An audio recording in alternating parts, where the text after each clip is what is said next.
Good evening, ladies and gentlemen. You're watching the 6:30 p.m. edition of News on My Media Prime Television, beaming live from Douala, the nation's economic capital. My name is Fon Quinter. The news starts now. The Speaker of Cameroon's National Assembly, Honorable Kavayege Jibril, has suspended the Secretary General of the institution.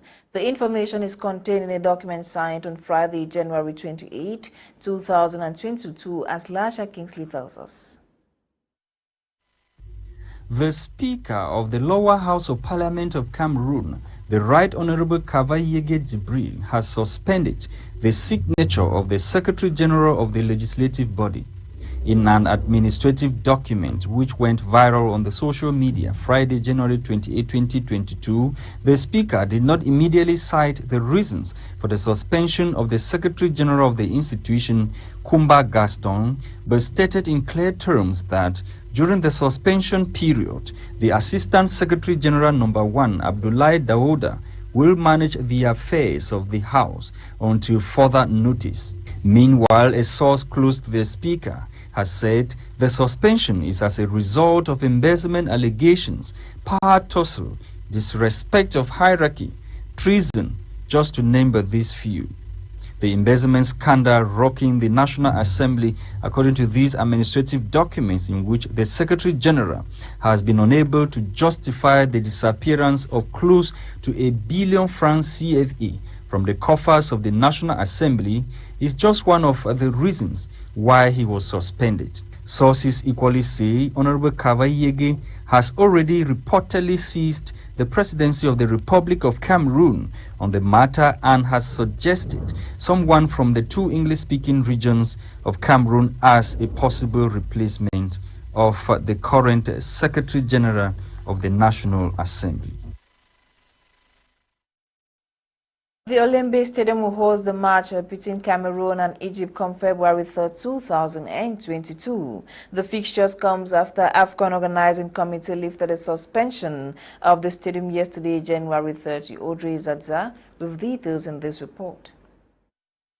The CAF AFCON Organizing Committee's decision to lift the suspension of the Olympic Stadium in Yaoundé on Sunday, January 30, 2022, comes after the receipt of the report in relation to the circumstances with regard to the tragedy that occurred at the said stadium. The stampede incident happened on Monday, January 24, 2022, at the south entrance of the stadium before the match pitting Cameroon and Comoros. Thousands of spectators, in an attempt to get into the stadium, caused congestion at the gate, leading to 8 deaths and 38 injured, with 7 severely wounded, according to a communique signed on January 25 by Communication Minister René Emmanuel Sadi. President Paul Biya had ordered an investigation into the tragedy. Following the incident, Dr. Patrice Motsepe, CAF president, during a press conference on Tuesday, January 25, had decided to suspend the 60,000-seat stadium, relocating some matches due to be played there to the Amadou Ahidjo Stadium until a full report which explains the circumstances and events that led to the injury and death of spectators was handed by the local organizing committee by Friday, January 28. Hence, after reception of the report, the football governing body agreed to lift the suspension and allow one of the AFCON semi-finals as well as the final match to take place at the Olympic Stadium. As such, the match pitting Cameroon and Egypt for the semi-finals of the AFCON 2021, slated for February 3, 2022, will be played at the Olympic Stadium, with CAF, the local organizing committee, and the government of Cameroon confident that the safety and security of spectators and visitors will be assured. Another report of the local organizing committee on the stampede at the Olympic Stadium on January 24 is now available. The document presented by the president of the committee, Minister Narcisse Mwele-Kambi, identifies those directly responsible for the incident and new security measures. Join Gang with details.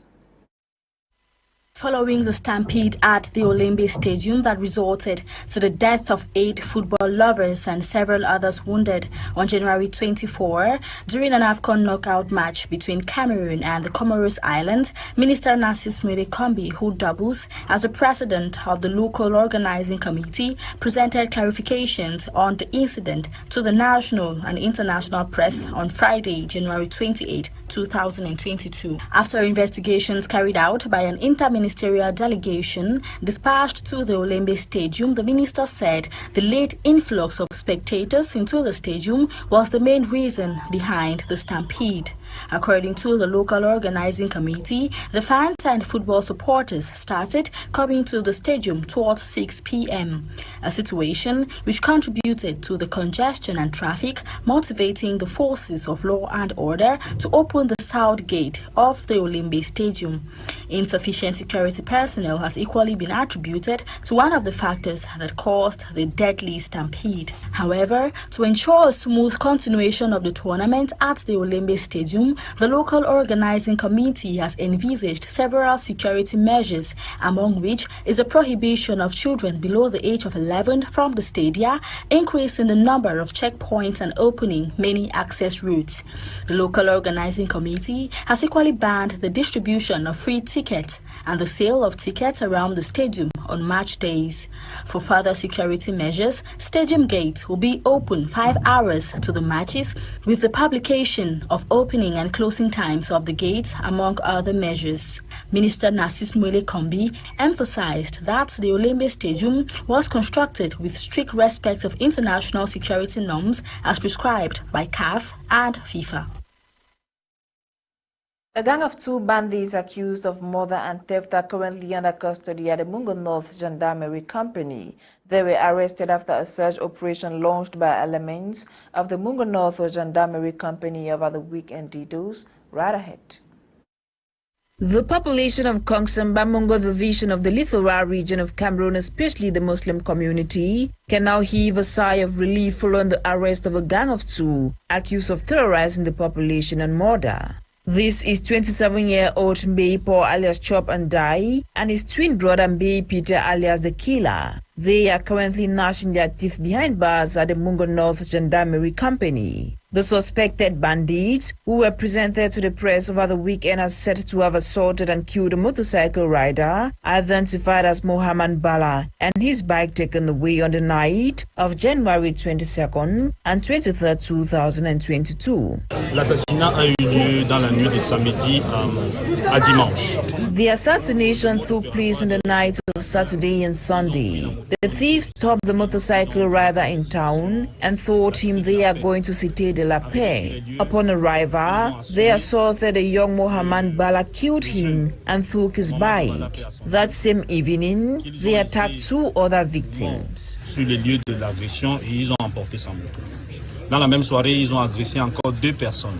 The suspects were arrested following an investigation led by the commander of the Mungo North Gendarmerie Company, Fritz Daniel. Et avec la collaboration de la population et des mototaximans, parce que ce sont des mototaxis qui nous ont aidés à mettre la main sur eux. With the collaboration of the population and motorcycle riders, we laid hands on the thieves who have been terrorizing the population.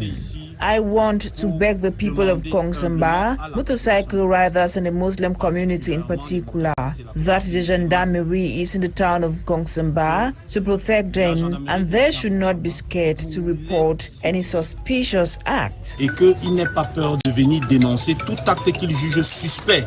As investigations continue on the bid to recover other stolen items, the population has been reminded to collaborate with law enforcement officials in order to put an end to all forms of crime in the entire Mungo Division. Members of the Cameroon Community Media Network CCM and Lithoral chapter have updated their skills on fact-checking, hate speech and fake news. This was during a capacity building workshop last Friday in Bonanjo, Douala. Eileen Sama attended the workshop and now reports. The peace journalists of the Cameroon Community Media Network, CCM and Littoral branch, have gained some skills on fact-checking and countering fake news at the one-day training seminar organized by members of the network, which doubled as their first network meeting for 2022. The regional coordinator for the CCM and Littoral, Regional Yengo Etaka Esong, highlighted that it is primordial to equip the CCMN members with necessary tools to combat hate speech and fake news in order to change the narrative. We've discovered that with AFCON at the moment, that is the African Nations Cup that is being played in Cameroon, there is a lot of hate speech, both online, on the field, and everywhere. So today we are trying to give our members the basic skills on how to fight against hate speech, on how to counteract this hate speech, because we realize that most people that carry some of these things on the social media, they don't even know the dangers of hate speech. They don't even know the impact that they are creating. So today we have empowered our members on how to do reports that will help in the fight against hate speech, so as to avoid violence, because with the hate speech that is on, it can lead to violence. So as journalists, we have the power, like the Fourth Estate, we have the power to change the narratives. Alphonse Bongwa Achu, a fact-checking fellow and facilitator at the seminar, urged journalists to do their job assiduously in the midst of the proliferation of fake news during the AFCON tournament. The take-home message here is that when you send out information that is not that brings down the image of the country, you are contributing. You are not better than anybody who is not a trained journalist.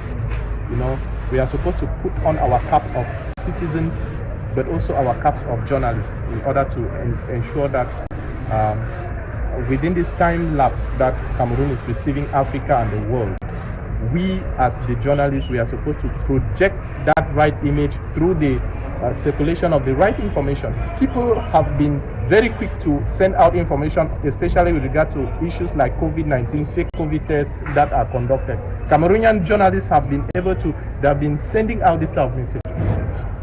But we are the ones to correct this misinformation, this fake news that is circulating. The pressmen and women were also empowered with necessary skills on fact-checking to help them de-escalate violence. When we talk of fact-checking, we look at some of the information that has been published, which are not true or maybe true, and we want to get the real information. So when we talk of fact-checking, we have to look at the sources, the media organs.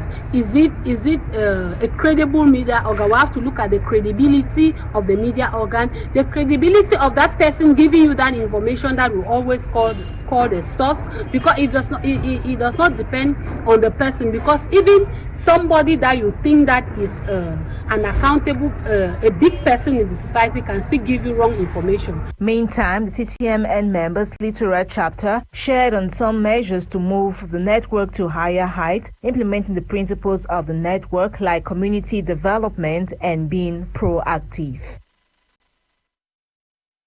Over in the Northwest region, the first administrative and security meeting for Boyo Division took place at the divisional headquarters Fundong. Chaired by the senior divisional officer for Boyo Fidel Tinyi, the enlarged administrative and security meeting was to evaluate what was done in 2021 and set plans for 2022. Northwest correspondent Charles Kibwa tells us more.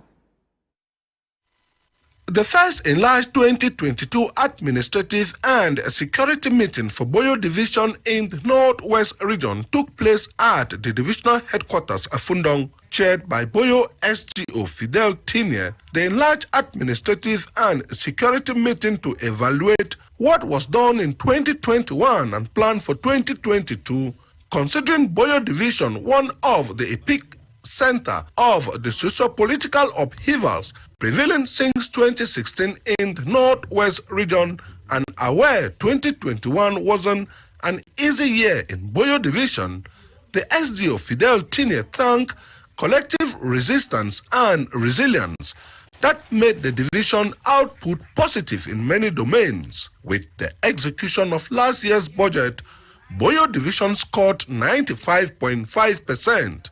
This meeting was the occasion to evaluate what we did in 2021 and to plan what we have to do to follow in 2022. I will start by saying that during the 2021, Boyo administration scored very well, considering some figures. We are talking about the common entrance, the GCE, and even the first school living certificates, where we score between 78% and 100%. the administrative and security come together that witnessed the installation of the divisional committee in charge of census, Boyo SDO called on the population to collaborate to ensure their census. The meeting, through consultation and exchange, which stakeholders gathered to assess oriented public service with focus on exemplary administration, the SDO reiterate 2022 is a year of zero administrative tolerance in Boyo Division. We need to have present all divisional, sub-divisional, and head of services. They need to reside effectively in Boyo, and we will be making maiden visits in services to make sure that divisional delegates and their personnel are present. If not, they are aware of what they could be entitled to as negative sanction.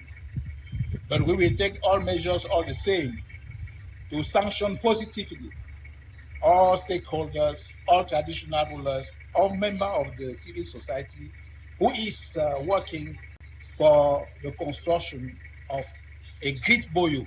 Pertinent recommendations and resolutions arrived at for a peaceful, pacified, secured, educated, beautified, and developed Boyo Division. The SDO Fidel Tine urged the hospital, royal, and dynamic population of Boyo to have a cooperative spirit so that Boyo Division be stabilized, secured, the sustainability and development of the division enhanced.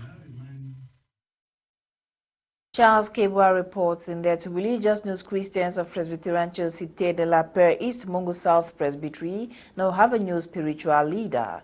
Reverend Winifred Manji was inducted this Sunday, January 30th, by Reverend Mickey Han, Senior Clerk of the PCC. Dolingante attended the event and now reports. After several months of no formal spiritual leadership, the congregants of Presbyterian Church Cité de la Paix of the East Mungu South Presbytery of the Presbyterian Church in Cameroon have joyously welcomed their new parish pastor, who also doubles as regional youth pastor, in the person of Reverend Ma Winifred G.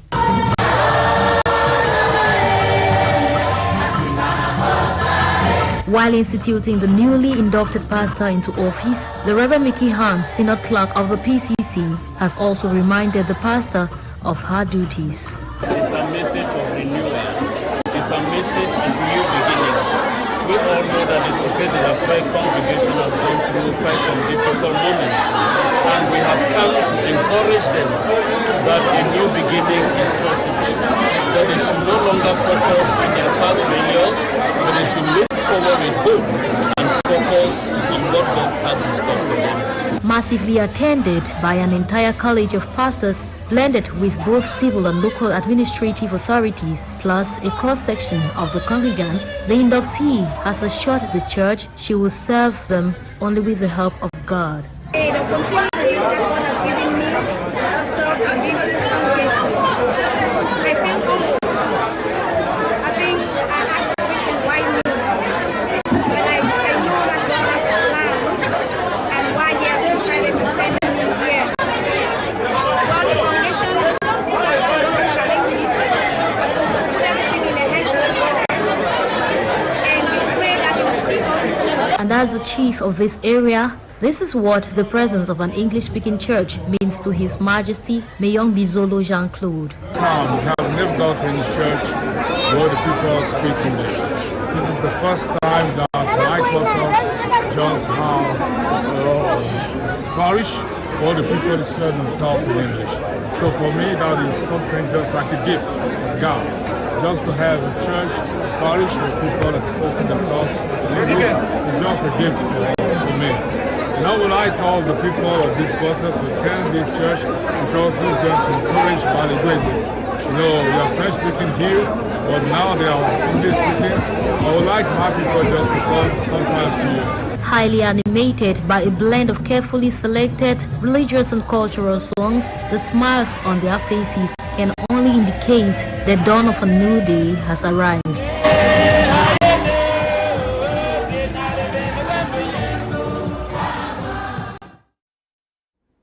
A Away from religious news, the traditional ruler of Batoke village in Limbetu subdivision has called on his subjects to support the traditional council as they carry out developmental projects. He was speaking during the launch of a 7-kilometer stretch of route recently renovated by the village traditional council. Kuma Honore reports from Limbe.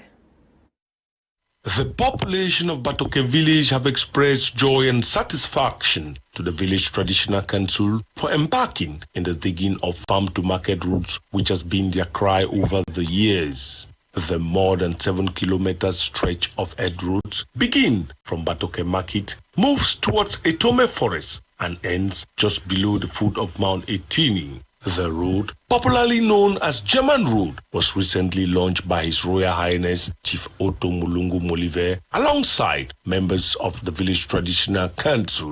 Limbe hosting the AFCOM is a wonderful thing that myself I'm very, very happy, especially the turnout of the population. And with this, I have to congratulate the chairman of the local organizing committee, who is the governor of the Southwest region, that they are doing a marvelous job, especially for the mobilization, the security. I mean, all of us who can see that Limbe is well secured, and thanks goes to them who don't sleep, that every day they come up with ideas to make sure that the people of Limbe live in peace, and the action, the AFCOM too, we go successful without any problem. Apart from farmers, commercial motorbike riders are beneficiaries to this road as they will earn more money transporting villagers through and through their farms. No can come for here, but the place be over small for people who come for here. But as I don't open now, we come now free, no stress, no nothing. Yeah, we for here. Even some mommy they when they keep cassava for here, they keep working for carry and come for here, carry and go down. But since we don't open the road, so they come all time now, they can't go down. Time they will do the work and they don't really develop the place. Addressing villagers, the chief of Batoke village appealed to farmers to support the village traditional council to be able to realize more projects yearly. The farm-to-market routes, if completed, will reduce the cost of transporting foodstuffs from farms to markets, thus encouraging more buyers from far and near to come to Batoke to buy farm produce as such, promoting the economy of Limbetu subdivision. January 30th is commemorated annually as World Neglected Tropical Disease Day, commemorated this year under the theme Achieving Health Equity to End the Neglect of Poverty-Related Diseases. It aims at raising awareness about such diseases like ulcers, leprosy, and hookworm infection. Bokengo will complete the story. Neglected tropical diseases are a group of health conditions which include leprosy, dengue fever, Chagas disease, rabies, river blindness, sleeping sickness, elephantiasis, and many more, caused by a variety of pathogens such as bacteria, fungi, viruses, parasites, and toxins, affecting social, economic, and causing devastating and lifelong challenges on health. These diseases account for an estimated 1 billion sufferers worldwide for many reasons than one, especially amid COVID-19 pandemic. Neglected tropical diseases affect the poorest and most marginalized communities in our societies. The COVID-19 pandemic has made things even worse. Millions of people have been thrust deeper into poverty, with lost livelihoods, malnourishment, and already limited access to health services reduced even further. The World Health Organization on this day reiterates on the fact that I call on the global community, countries, partners, and colleagues to continue their work. Let's break the cycle of poverty and provide equitable health services for all people, no matter who they are or where they live. Let us all come together to achieve a world free from entities. On World Neglected Tropical Disease Day, the World Health Organization and other international bodies seek to provide opportunities and methods to help end the suffering of these 20 diseases, as well as achieve health equity to end the neglect of poverty-related diseases worldwide. The population of Kribi South region of Cameroon after the march between Cameroon and Gambia over the weekend took to the streets, celebrating the victory of the indomitable lions. Our reporter Catherine Ekongwe captured the ambience. She now reports. It was an atmosphere of ecstasy in Kribi as the indomitable lions of Cameroon emerged victorious during the last encounter with the scorpions of Gambia, which took place last Saturday, January 29, 2022, at the Douala Japoma Stadium.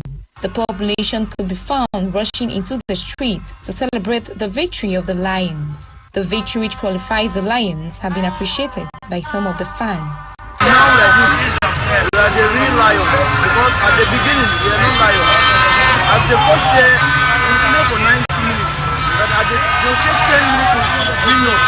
I said that one will not happen, because I'm the real lion. I'm not the so we go to the final stage. We take that cup and we put it down.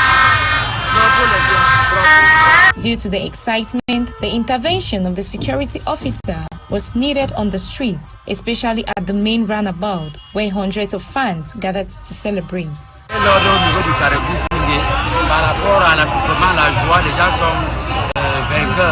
There is a lot of crowd flogging in due to the atmosphere of celebration as the Cameroon team carries the day. So I was assigned to ensure the security of the roundabout, and as of now, everything is going on smoothly as everyone is celebrating in total serenity.